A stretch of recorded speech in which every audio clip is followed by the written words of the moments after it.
Hello students, आज जो हम टॉपिक करेंगे जापान में मत्स्य उद्योग पर एक विस्तृत भौगोलिक लेख लिखिए। ये यूनिवर्सिटी एग्जाम के दृष्टि से BA part 3 paper first Asia का भूगोल का महत्वपूर्ण टॉपिक है। परीक्षा में ये आपको क्वेश्चन देखने को मिलता है अक्सर। तो इसमें जापान चूँकि चारों तरफ से समुद्र से घिरा हुआ है, इसलिए यहाँ का जो मुख्य व्यवसाय ही मत्स्य पालन है। यहाँ पर 20% जनसंख्या का भोजन मछली के द्वारा किया जाता है।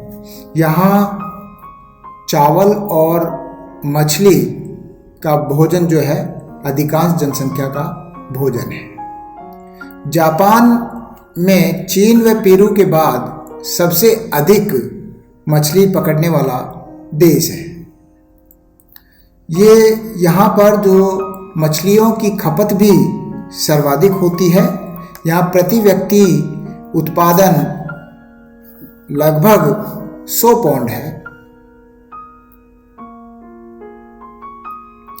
जिसमें से 65 पौंड स्वयं वो अपने लिए खर्च कर लेता है और बचा 35 पाउंड जो है वो निर्यात कर देता है।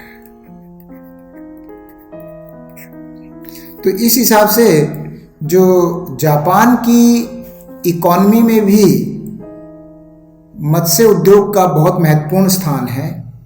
जापान जो देश है, इसके लिए यहाँ पर मत्स्य उत्पादन के लिए निम्नलिखित कारण, अनुकूल दशाएं या निम्नलिखित कारण की वजह से मत्स्य उत्पादन जापान में अधिक होता है।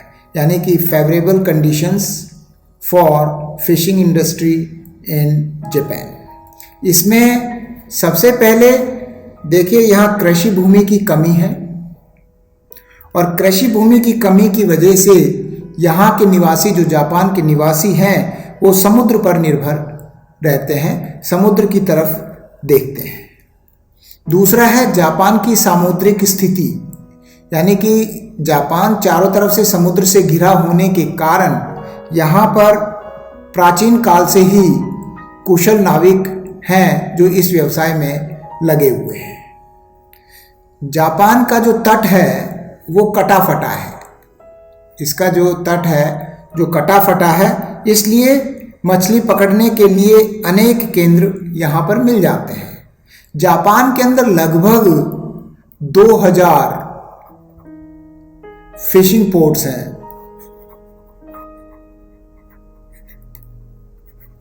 लगभग 2000 मछली पकड़ने के लिए बंदरगाहें हैं। तो ये जो कटाफटा बाउंड्री है, इसकी वजह से यहाँ पर मछली का उत्पादन होता है। चौथा पॉइंट है, यहाँ पर गर्म और ठंडी जलधाराएं मिलती हैं। गर्म क्यूरोशियो वार्म करंट और क्यूराइल कोल्ड करंट, ये दोनों आपस में मिलते हैं और आपस में मिलने की वजह से यहाँ पर प्लैंकटन, जो मछलियों का भोजन है, वो बहुतायत में पाया जाता है, जहाँ पर गर्म और ठंडा जलधाराएं मिलती हैं। इस वजह से यहाँ पर खूब सारी मछलियाँ पाई जाती हैं। पांचवा पॉइंट है, जापान की जलवायु मत्स्य उद्योग के लिए एक फेवरेबल या अनुकूल पाई जाती है। यहाँ पर शीतोष्ण जलवायु पाई जाती है, जिसके कारण मछलियां जल्दी से खराब नहीं होती ठंड होने की वजह से। यहाँ पर जापान के अंदर प्रशीतन गृह, जो रेफ्रिजरेशन स्टोर है और वातानुकूलित नावें हैं, इसकी वजह से भी इस व्यवसाय का बहुत अधिक विकास हुआ है। जापान के निवासियों का भोजन चावल और मछली है। जापान की 80% जनसंख्या इस भोजन का प्रयोग करती है। इस वजह से मत्स्य पालन यहाँ का मुख्य व्यवसाय है। दूसरे देशों में भी जापान की मछली की मांग बहुत अधिक है, क्योंकि यहाँ पर उत्तम किस्म की मछलियाँ पकड़ी जाती है। क्यों? क्योंकि गर्म और ठंडी जलधाराओं के कारण यहाँ पर प्लैंकटन बहुतायत में मिलता है जिसकी वजह से यहाँ पर मछली काफ़ी पाई जाती है। दूसरा, उत्तरी जापान की जलवायु। जो उत्तरी जापान यानी कि होक्काइडो द्वीप समूह है, वहाँ पर जलवायु कृषि के लिए अनुपयुक्त है, बहुत ज़्यादा अधिक सर्दी की वजह से। तो इसलिए वहाँ के लोग मत्स्य उत्पादन पर निर्भर रहते हैं। जापान की मछली का जो पूरे संसार के अंदर डिमांड है वो भी बहुत अधिक है। मैंने बताया कि क्योंकि वहाँ पर उत्तम किस्म की वैरायटी पाई जाती है जापान के कोस्ट पे, इस वजह से यहाँ पर दूसरे देशों को मछली का निर्यात किया जाता है। तो इस हिसाब से यहाँ पर जापान में मैकेनाइज्ड वे में या वैज्ञानिक यंत्रों, आविष्कारों और विकसित ट्रेलरों के प्रयोग के कारण भी मत्स्य उत्पादन में बहुत अधिक वृद्धि हुई है। इसके बाद में मत्स्य भंडार। देखिए, मत्स्य भंडार यानी कि मछली का भंडारण करते हैं तो 3 प्रकार से मछली का भंडारण किया जाता है। ठंडा जल भंडार, गर्म जल भंडार और मिश्रित जल भंडार। जो ठंडा जल भंडार है वो उत्तर में जो होक्काइडो द्वीप समूह है, जो कि शीतोष्ण जलवायु पाई जाती है, वहाँ पर जो क्यूरिल कोल्ड करंट है उसकी वजह से आसपास के सागर, जो जापान सागर है के उत्तरी भाग में शीत ऋतु के अंदर जब तापमान हिम बिंदु से भी नीचे पहुंच जाता है और यहाँ इस वजह से ठंडे प्रदेश में यहाँ पर टिकाऊ मछली या काफ़ी दिन तक ये मछलियाँ फ्रेश रहती हैं। और यहाँ पर जो मछलियाँ पाई जाती हैं, हैरिंग, सीवीड, केकड़े और सामन। इसके बाद में गर्म जल भंडार, जहाँ पर गर्म जल राशि पाई जाती है, जहाँ पर जैसे क्यूरोशियो वार्म करंट जो पाया जाता है, ये मुख्यतः मध्य और दक्षिणी होन्शु, शिकोकू आदि द्वीपों में, जहाँ पर जापान के दक्षिणी भाग में, जापान सागर के दक्षिणी भाग में ये गर्म जल धारा की मौजूदगी में इस प्रकार का गर्म जल भंडार पाए जाते हैं। यहाँ की जो मछली है वो sardine, tuna, mackerel, albacore, sea bream, yellow tail आदि मछलियाँ यहाँ पर पाई जाती है। इसके बाद में मिश्रित जल भंडार, ये जो है उत्तरी होन्शु द्वीप के पास, अभी नक्शा भी दिखाऊंगा, उत्तरी होन्शु द्वीप के पास ठंडी तथा गर्म जलधाराएं आकर मिलती हैं, जिस कारण यहाँ पर प्लैंकटन पदार्थ जो मछलियों का खाने का पदार्थ है वो बहुतायत में पाया जाता है। इस वजह से यहाँ पर कटल, स्क्विड और स्कीपर किस्म की मछलियाँ पाई जाती हैं। अब इसके बाद में जो है होक्काइडो, ये इसके बाद में मुख्य मछली उत्पादक क्षेत्रों के अंतर्गत होक्काइडो सबसे उत्तर में, देखिए ये तो है, ये वाला है होक्काइडो।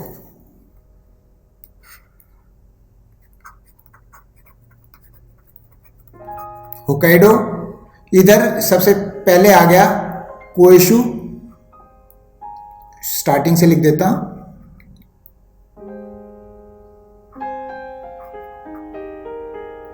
कोएशु। इसके बाद में ये वाला जो है ये है शिकोकू द्वीप समूह,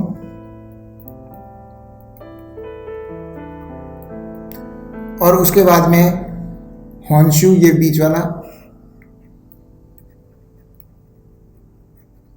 इस प्रकार से कोएशु, शिकोकू, होन्शु और होक्काइडो क्योंकि एकदम उत्तर में है, यहाँ पर सर्दियों में शीत ऋतु में बर्फ जम जाती है। इस वजह से यहाँ जो मैंने बताया था कि जो ठंडा जल भंडार पाया जाता है, तो ये सबसे पहले होक्काइडो द्वीप समूह में जो मछली उत्पादन पाया जाता है, ये यहाँ पर प्राचीन काल से ही जापान के लोग मछली पालन करते आए हैं। यहाँ की एक प्राचीन जनजाति है एन्यू, जो कि मछली पकड़ने में बहुत ही महारत हासिल की हुई है, बहुत ही एक्सपर्ट है।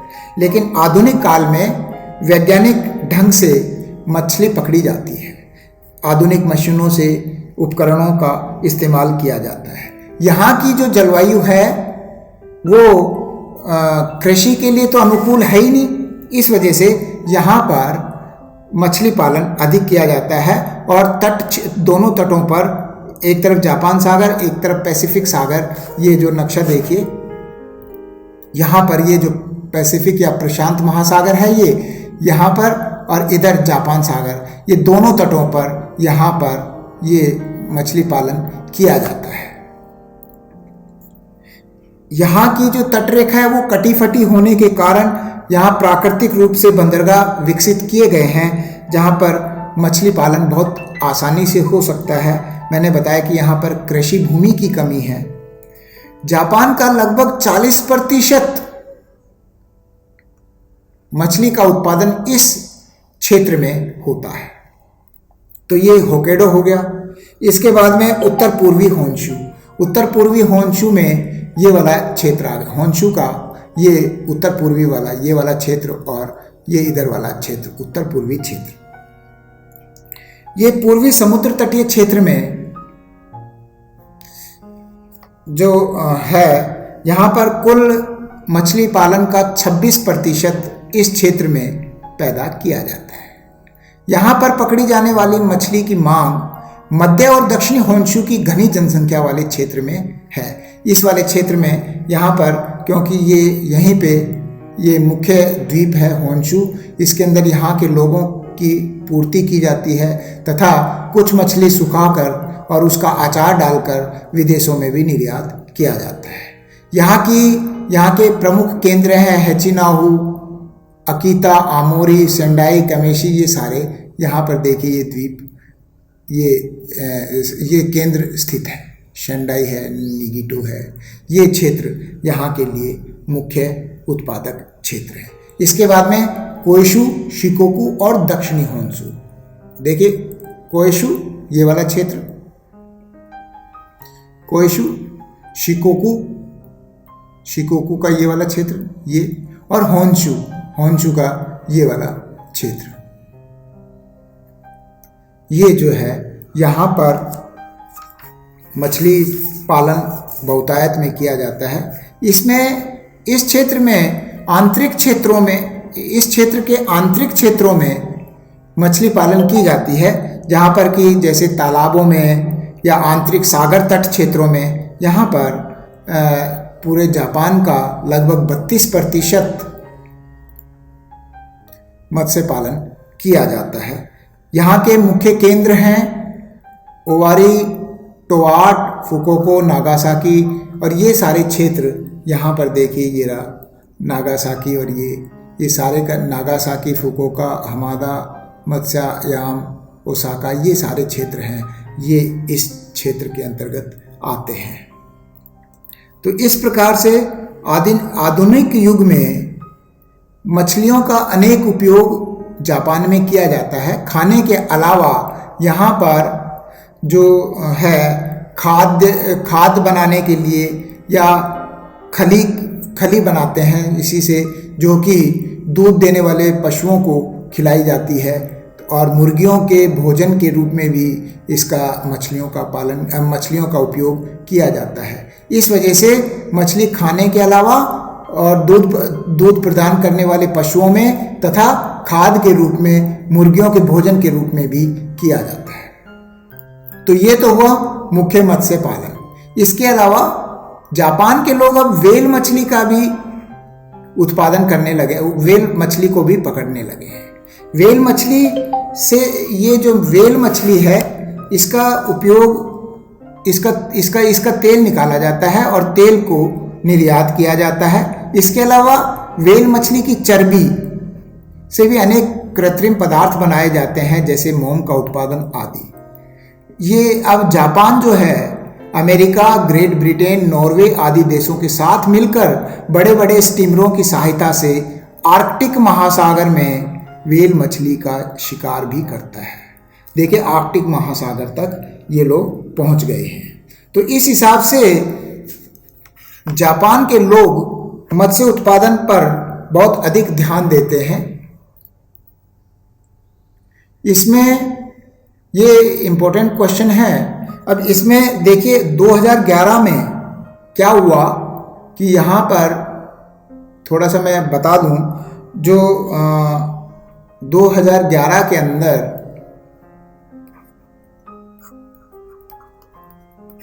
सन 2011 में फ्यूकुशिमा नाम का जो रेडियो एक्टिव प्लांट है,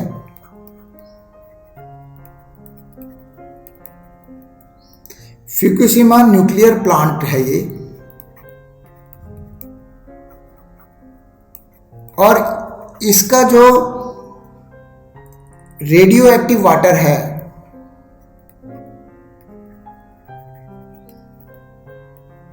रेडियो एक्टिव वाटर जो कि इसके अंदर रेडियो एक्टिव वाटर जो इसमें इम्प्योर वाटर है, ये इन्होंने पैसिफिक सागर में छोड़ा, और पैसिफिक सागर में छोड़ने की वजह से क्या हुआ कि यहाँ की मछलियाँ जो है कॉन्टेमिनेटेड हो गई। ये जो फिश है यहाँ की कॉन्टेमिनेटेड हो गई, और इसकी वजह से जापान के लोगों में भी, जापान के लोगों में भी बीमारियां वगैरह फैलने लगी, डिजीज वगैरह होने लगी हैं। तो ये एक थोड़ा सा ध्यान देने की बात है कि जो फ्यूकुशिमा न्यूक्लियर प्लांट था, इसका जो वाटर है रेडियो एक्टिव कॉन्टेमिनेटेड वाटर है, उसको इन्होंने पैसिफिक ओशन में छोड़ा, जिससे कि वहाँ की मछलियाँ भी मरने लग गई, और उसको इस्तेमाल करने से वहाँ के लोगों में भी बीमारियाँ होने लगी। जो जापान का मुख्य, एक और जानकारी देना चाहूँगा कि जापान का जो मुख्य होलसेल मार्केट है, होलसेल मार्केट मछली का, ये लगभग सुजुकी है, TSU, सुजुकीजी, KIJI, सुकीजी फिश मार्केट है ये। सुकीजी ये फिश मार्केट है, ये पूरे वर्ल्ड का सबसे बड़ा मार्केट है, जो कि टोक्यो के अंदर स्थित है। ये होलसेल मार्केट जो है, यहाँ पर फ्रेश, फ्रोजन और प्रोसेस्ड सी फूड का सबसे बड़ा मार्केट है। तो इस हिसाब से ये जो मत्स्य पालन जो है जापान का, ये आपको थोड़ा सा इसमें इम्पोर्टेंट पॉइंट्स मैंने बताए। तो आशा है आप लोगों को ये क्वेश्चन समझ में आया होगा। इसके बाकायदा नोट्स बना के मैप के साथ में इस क्वेश्चन को करें, ये मोस्ट इम्पोर्टेंट क्वेश्चन है, ये आपको परीक्षा में देखने को मिलेगा। थैंक यू, जय हिंद।